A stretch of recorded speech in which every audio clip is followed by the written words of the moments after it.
दोस्तों, आज है day 20 day 20 of hard day 75 का।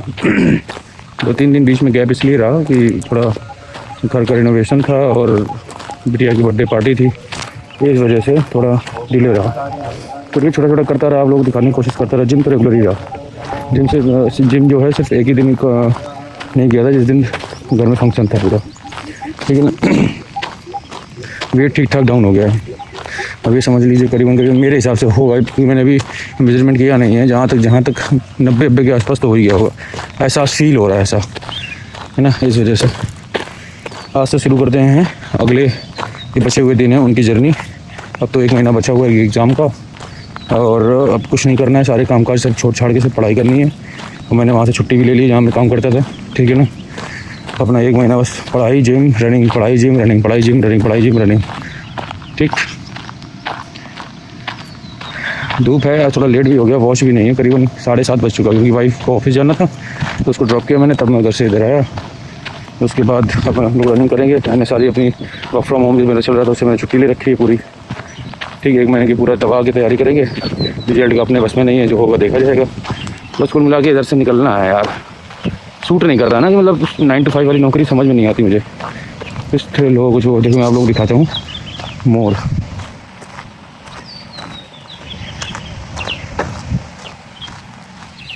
हरे भरे पेड़ों के बीच में मोर और मोरनी, है ना। प्रकृति है, प्राकृतिक सुंदरता है, प्राकृतिक सुंदरता ये सब, इसको कभी ज़्यादा ठेस नहीं पकड़नी चाहिए। कारण क्या है ना कि हम लोग देखते हैं पेड़ कट रहे हैं, कंक्रीट के मकान बन रहे हैं, गर्मी बहुत बढ़ रही है। इस हिसाब से गर्मी बढ़ रही है, हीट स्ट्रोक आ रहा है। मतलब कुछ है ही नहीं, कुछ आगे का कुछ प्लान है ही नहीं, रोड मैप है ही नहीं सरकारों के पास। बस रोड पे स्ट्रक्चर खड़े जा रहे।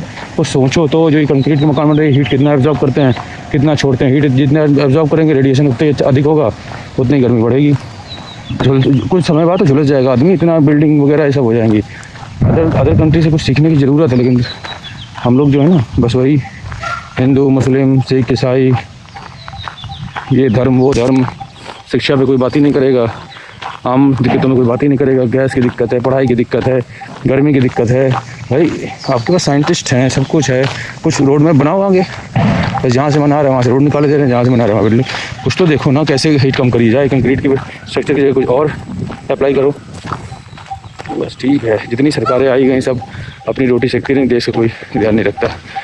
हम लोग मिडिल क्लास लोग हैं, कब पैदा होते हैं कब मर जाते हैं किसी को कोई फ़र्क नहीं पड़ता। जब तक कुछ नाम बड़ा नहीं कर लेते हैं तब तक कोई ध्यान नहीं देता कि अस्पतालों में पड़े मर गए कि रोड में पड़े चिपक गए, है ना। चाहे पार्टी विपक्ष में हो चाहे सत्ता में, आम आदमी को मिलने में आज भी उतनी तकलीफ है। मैं ये नहीं कह रहा कि जैसे कोई भी पार्टी है विपक्ष में, कांग्रेस मान लो अपने देश में विपक्ष में, अगर कोई एक आम आदमी चाहे राहुल गांधी से मिलना तो उसके लिए उतना अभी बड़ा मुसीबत, बड़ा पहाड़ है। क्योंकि अगर कोई बंदा मतलब फंसा हुआ है कहीं पे, उसकी सुनवाई कहीं नहीं हो रही है, सत्ताधारी पार्टी सुनवाई नहीं कर रही है, तो सोचेगा कि जो विपक्षी पार्टी है उसका नेता कोई हमारा सपोर्ट करे तो वो आवाज़ उठेगी, सुनवाई होगी। नहीं, आज भी उतने मिलना मुश्किल है। जब ये लोग पार्टियों में सत्ता प्रशासन में आ जाएंगे तो इतना मुमकिन हो जाएगा। भाई मैं एक वीडियो बनाने की सोच रहा हूँ कि जैसे लखनऊ में आना जाना रहता है तो देखता हूँ कि अपने यूपी में, जैसे मैं यूपी से हूँ, देखता हूँ अपने यूपी में जो पोजीशन के लीडर हैं या उनकी पार्टी जो है वो कितनी आसानी से मिल जाएंगे। मुझे मुलाकात कितनी आसानी से हो जाएगी, क्योंकि अभी तो उनको हमारे वोट की ज़रूरत है ना। तो वो घूम घूम के प्रचार कर रहे हैं। जो रूलिंग पार्टी के सीएम हैं उनका तो मतलब छोड़ ही दो। मुझे लगता है कुछ ऐसा जनता के लिए करना चाहिए कि जो सीएम हैं, पीएम छोड़ो खैर, सीएम जो राज्यों के सीएम हैं वो जनता से ईजिली कनेक्ट कर सकें, मिल सकें, उनकी समस्याएं सुन सकें। एक ऐसा दिन डिसाइड करें या कुछ एक ऐसा फंक्शन बनाएं जो उनसे पूरा मुलाकात हो सके, उनसे मिल सके, अपनी समस्या। अरे गांव देहातों में पता है, मैंने देखा हुआ है कि बहुतों के साथ अत्याचार हो रहा है, लेकिन उनकी कोई सुनवाई नहीं हो रही। पुलिस नहीं सुन रही है, कोई अधिकारी नहीं सुन रहा है। अभी समय देखो, मैंने देखा है गेहूँ की कटाई का मौसम चल रहा है, नेपाल ना भूमि सत्यापन के लिए पैसे मांगता है। भाई ज़मीन तुम्हारी, फसल तुम्हारी, मेहनत तुम्हारी, लेकिन पैसे किसको देने? नेपाल को, जो भूमि सत्यापित करेगा कि हाँ वो ये कहेगा कि हाँ तुम्हारी ये ज़मीन है, इतनी फसल होनी चाहिए। इतनी सी बात के लिए वो पैसे मांगता है। अगर पैसे नहीं दोगे तो भाई साहब सत्यापित नहीं होगी, सरकारी MSP तुमको मिल नहीं पाएगी, तुम्हारा जो अनाज है सड़ जाएगा। किसान कितना परेशान, समझो। मैंने कल इसीलिए IGRS पोर्टल में एक नेपाल की शिकायत करी। पैसे नहीं देना है, सब कुछ सीखना है। तो भ्रष्टाचार कभी एक खत्म होने से नहीं खत्म होगा, समझे ना। अपने आप पे स्टैंड बाई पे रहना। पुलिस में बोलती है लाओ 500, तुम्हारा काम क्यों दें 500? भाई हमारे लिए आए हो, रिक्रूट होकर हमारी सेवा करो, हम तुमको 500 दें। ये बोलते हैं लेखपाल के अलावा 1000 रुपये सत्यापित क्यों करना है भाई। एक अब क्या होता है ना कि हमारे 100 भ्रष्टाचारी हैं, अपना पैसे दे काम निकाल लेते हैं। मेरे जैसा आदमी ईमानदारी की पूछ पकड़ के बैठा है तो उसका यही होता है, साले को लास्ट में करो तो परेशान होकर नुकसान उठाना पड़ता है, उससे सोचना पड़ता है कि 1000 दे ही देते यार, यही होता है।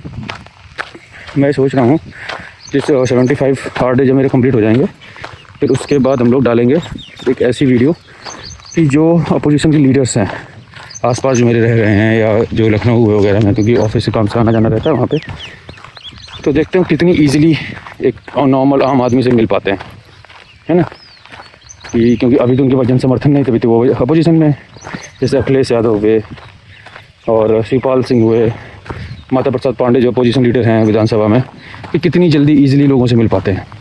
कि आज भी उनके अंदर भैया खड़ गया, ये देखने के लिए आप लोगों के लिए मैं एक वीडियो बनाऊँगा कि क्या अपोजिशन लीडर इतनी पकड़ कर रहे हैं कि राय ले सकते हैं कि नहीं। अगर मैं आम आदमी हूँ, मेरा वोट लेते हो भाई, मैं अपनी वोट की ताकत नहीं पहचानूंगा तो कैसे काम लूँगा आपसे। सीएम मैंने बनाया आपको, पीएम मैंने बनाया आपको, मैंने का मतलब हम सब ने बनाया। बस हम सब लोग उनकी चाटुकारिता करने लगते हैं तो सोच लगते हैं हम ही भगवान है, जनता को उन्होंने बनाया। ये चीज़ समझने लायक है और समझनी पड़ेगी सबको, तभी आपका परिवार और आप सुरक्षित रहेंगे। नहीं तो फिर ऐसे तलवे घिसते रहिए, नेताओं के चमचागिरी करते रहिए। जो ज़्यादा चमचागिरी कर लेगा उसको उतना ही प्रॉफिट होगा, होना जाना कुछ नहीं है। चलिए ये फालतू चीज़ें मैंने तो देखा, एहसास किया 3-4-5 दिनों में, तो मैंने कहा भाई कहना अपना काम है, कहते रहना चाहिए जिससे लोगों को लगे कि ज़िंदा हो तुम। नहीं मेरे को क्या यार, 1500 कोई बड़ी बात नहीं हुई, लेखपाल को दे देता, सत्यापित करा लेता, गेहूँ बेच देता अपने। लेकिन भ्रष्टाचार के खिलाफ आवाज़ उठानी चाहिए। पढ़े लिखे हो, 500-200 रुपये ट्रैफिक पुलिस वाला चालान काटो यार, वहाँ छुड़वा लेंगे हम। क्या मतलब है कि 200 ले लो सर, 500 ले लो सर, 100 ले लो, सीधी बात है। और कुछ गलतियाँ अपनी तरफ से भी होती हैं, तभी भ्रष्टाचार को बढ़ावा मिलता है ना। चलिए देखते हैं क्या होता है। यदि 5-6 चक्कर मारता हूँ, 7 चक्कर जितने ही मारता हूँ, थोड़ा थोड़ा रेगुलरिटी में आ रहा हूँ धीरे धीरे। अब बिल्कुल 20 दिन है ना, करीबन कितने 55 दिन बचे हुए हैं। इसके बाद हम लोग लखनऊ में लीडर टूर करेंगे कि कौन नेता कितनी जल्दी लोगों से मिल पाता है। ठीक है, चलिए बाय।